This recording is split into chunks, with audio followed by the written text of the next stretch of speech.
A very, very good afternoon to everybody present here. I, Divya Sharma, welcome you all to the Times of India's Right to Excellence Real Estate Summit 2024. Now, with great honor and privilege, I will welcome on stage Mr. Prasad Sanyal, Business Head, timesofindia.com, to set the tone of the summit and share the opening address.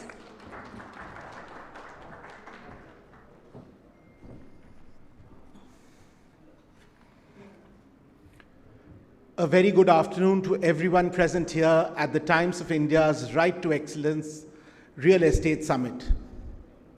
Today we present here in the midst of eminent personalities from the world of real estate, housing and architecture to take a closer look at India's fast evolving real estate landscape. Now today we are fortunate to have with us architect Chandrasekhar Prabhu, a true pioneer in his field. He's an Indian politician, an architect, a professor, an urban planner and a management expert, having held public and corporate positions. Through his work, he has demonstrated a profound understanding of the interconnectedness of our built environment and its impact on our lives. As we gather here today for this fireside chat, let us delve into the mind of a visionary thinker whose ideas transcend the present and pave the way for a brighter tomorrow. Please join me in welcoming architect Chandrasekhar Prabhu to the stage for a fireside chat called Blueprints of Tomorrow. Initially a bit of amendment to the introduction. Last 20 years I have no connection whatsoever with politics, so I don't like to be called a politician. Incidentally, I've worked with top builders companies in Bombay in the past 20 years and have totally severed my connections with political action. I am prepared with certain amount of presentation on what I intend to, what I presented before the Niti Aayog as a documentation for future, which is entitled Housing for All. I believe that housing for all can come only if it is made affordable. And affordability of housing means, by international standards or by any standards, 5 to 6 years annual income. If your house is within 5 to 6 years annual income, then it becomes affordable. If it is affordable, then housing for all is possible. Otherwise, it's not possible. So much of the talk of housing for all, I strongly believe that it is possible, but I believe that policies should be changed drastically to make it possible. Having said this, coming to Mumbai, we did a survey on behalf of Tata Institute of Social Sciences and Sir J.J. College of Architecture and other people on what is adequate shelter and what is inadequate shelter. Adequate shelter is adequate space, adequate light and ventilation, adequate means of communication, adequate access to sources of livelihood. Now, we did a survey in Mumbai. So let me give you a bit of statistics of Mumbai. Now, since you're talking about Mumbai, 7 million people live in slums. 1.5 million people cannot afford a slum. They live on pavements and shift their houses every day. So today they are here, tomorrow they are different places. 2.5 million people live in old and dilapidated cessed buildings, which means they live in rooms which are 10 feet by 10 feet or 10 feet by 20 feet, occupied by 10 to 15 people each room, with toilets common, wherein you go to the toilet not on the basis of when you feel like going, but on the basis of when it is available. Then you have 1.8 million people living in houses provided by government agencies such as MHADA, and the like. Now, these houses are grossly inadequate to take care of their normal needs. Then we have people, 8,000 buildings who live on government lands which have been given to cooperative housing societies of members. They have built their own houses, their families have grown up. The present accommodation is grossly inadequate. We went and checked and we found 98.73% of Mumbai's population doesn't have adequate shelter. Now, given a situation like this, the demand is so high and the supply is so short. So much has been spoken about RERA. 99% of Mumbai's population is not covered by RERA. There is no protection of RERA of any nature whatsoever. What RERA are we talking about? So this is the drastic the reality, situation. sir. But you said that you presented to the Niti Aayog a proposal for housing for all. What is this based on? Is this based on ownership? Is it a rental model? It's based on providing houses to people on the basis of what they can afford. No one talks about what they can afford. We all talk about what I can sell at. Can that guy afford it? That's none of my But there business. is no transparency then, sir. The developer will say, my land acquisition cost was so much. उसके ऊपर मैंने construction cost डाला. अब आप मेरे को बोल रहे हो कि buyer की affordability देख लो. No, that is the common mistake which people who don't understand housing say. I'm not an interested party, so I look at it as a professor, as a person who understands rights about it. That's a common mistake. Okay, I have bought a land at X price. I have done construction at Y price. My profit on that is 25%, 30%. If I charge 800%, then who is to blame? I will give you Mumbai. I don't want to take names because they are my close friends. Land was available for 5 rupees a square feet. Construction, when it was bought 20 years ago, construction was done at 3,000 rupees a square feet. Selling price is 42,000 rupees a square feet. Now, where is the affordability? Where is the affordability? So it's not the issue of affordability. Developers have a definite role to play to cater to those who can afford their kind of prices. There is that section. But to provide housing for all, there has to be a different mechanism. कौन घर बनाएगा? फिर सरकार घर बनाएगी इन सब affordable घर फिर सरकार को बनाने पड़ेंगे. कौन बनाएगा? No. That's the whole trouble. सरकार क्या करेगी वो सरकार जानते हैं. सरकार should just ensure that they are less corrupt and all approvals come on time. A person who is an expert in construction will do the construction. Land assembly is the key factor which needs to be taken up. I am presently doing a township for the state policemen. We have acquired 122 acres near Panvel, and the policemen from their Provident Fund and gratuity have purchased the land, and they will get 4-bedroom houses free of cost as an annuity for the money that they have contributed to their land.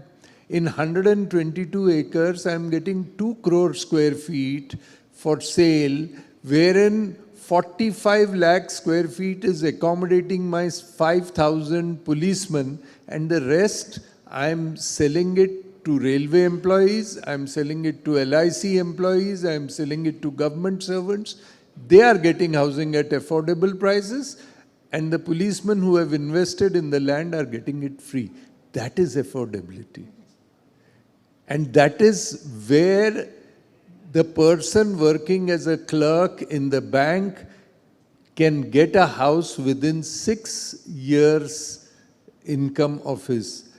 It is only when you start thinking about affordability, and government encourages affordability. Check, government knows who's earning how much. Everyone's salary is known. Everyone who pays income tax, his income is known. It's the government's responsibility to devise mechanisms to see that a person in his 6 years annual income should get a house. And then it should garner the expertise of those who have the expertise from the market, be it Larsen and Toubro, be it Tata's, be it whoever it is, and try and marry the two into creating a mass housing issue. Only then can we have people who will contribute 20%, get into the house and then pay installments. That is affordability, and that is possible. Every single person living in the country who has certain amount of income can get a house as per his affordability. Any young person who has got a job with a software company and is earning ₹1 lakh, is earning 12 lakhs of rupees a year, that is 60 lakhs of rupees in 5 years, his house should be at 60 lakhs. How to provide him that house should be the responsibility of the government. Government is not going to be in construction, but government has to lay down a framework by which it should be ensured that every person as a right, housing should be treated as a right for any individual who has the income and according to his affordability. That's what is required. How much is the developer making in this project? And in all the projects, those involved in construction are making about 20%, which is a decent amount. and you think... And no bribes are being paid to the babus. Okay.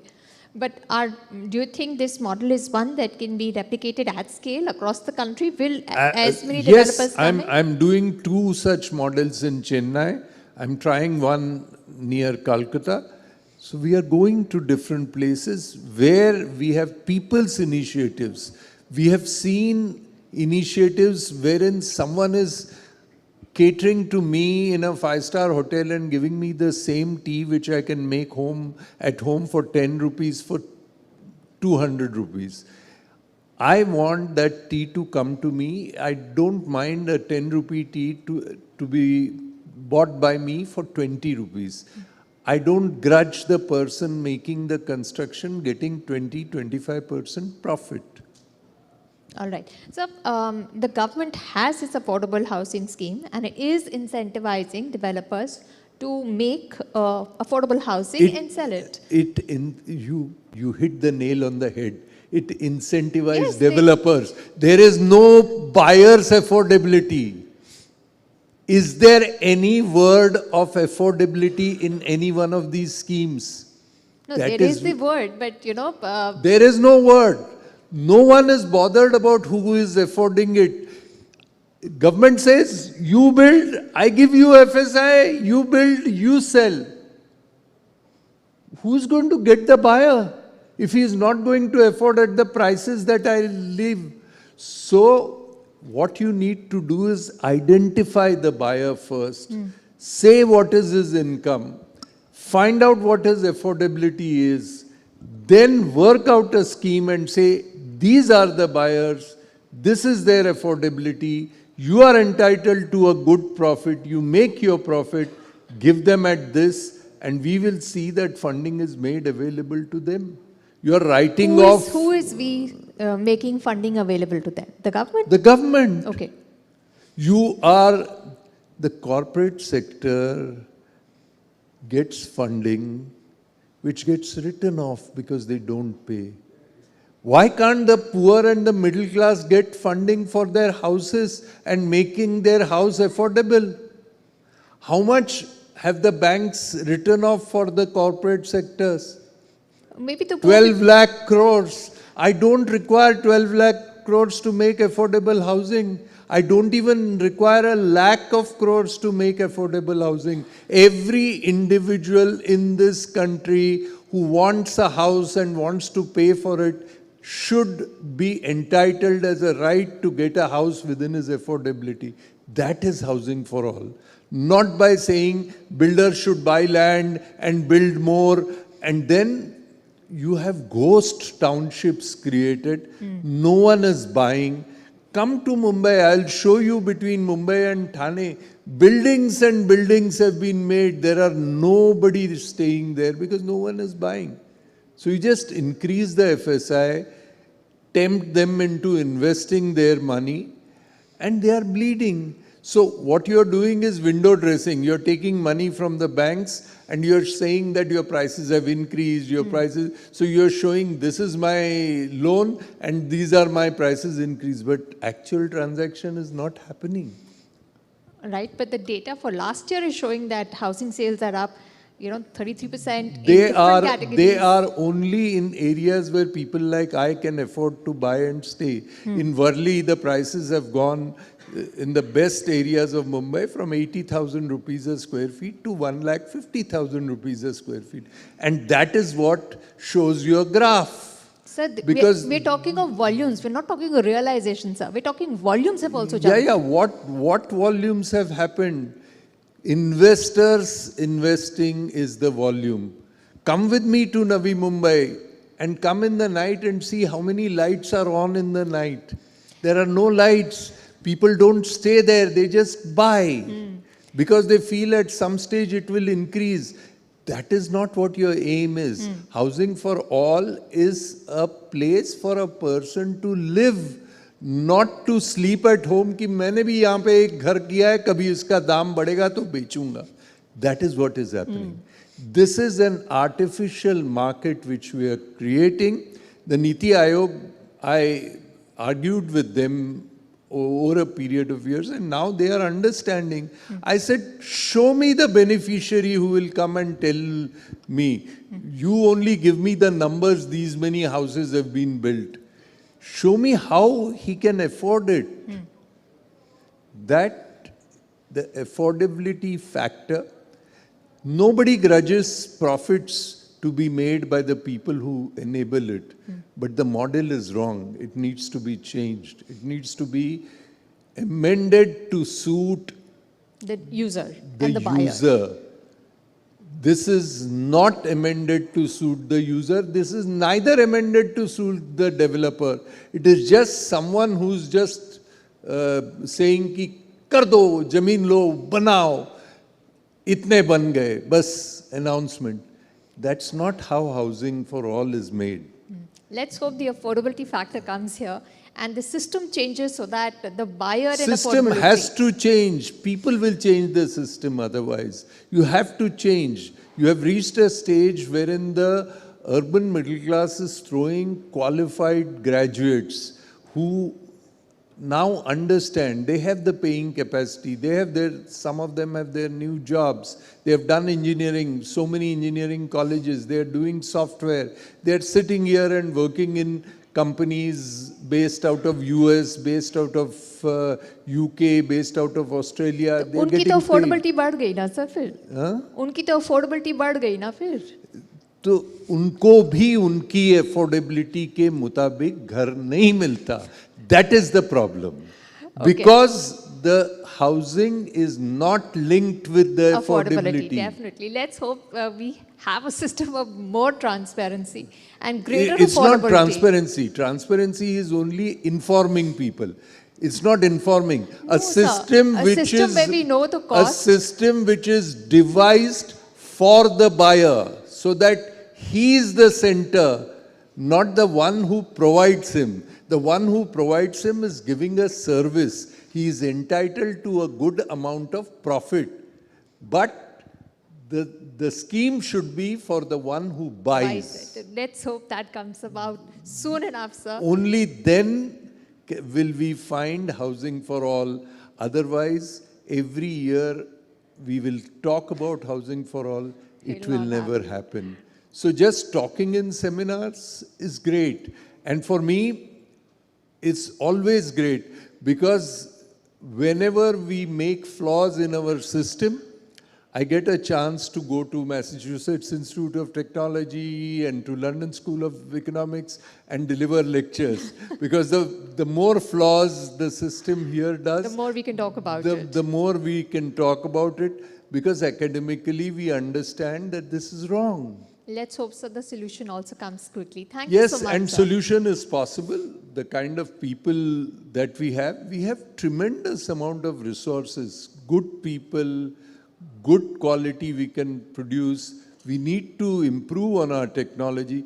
We are still 45 years behind in technology, in construction material and technology. 45 years behind. Oh, okay. How much I teach at the Bombay University, so I'm well versed at the master's degree, and I churn out people with PhDs who have come out over a period of years, 100, 200 of them. And so we know what we are talking about. So you need to upgrade your technology.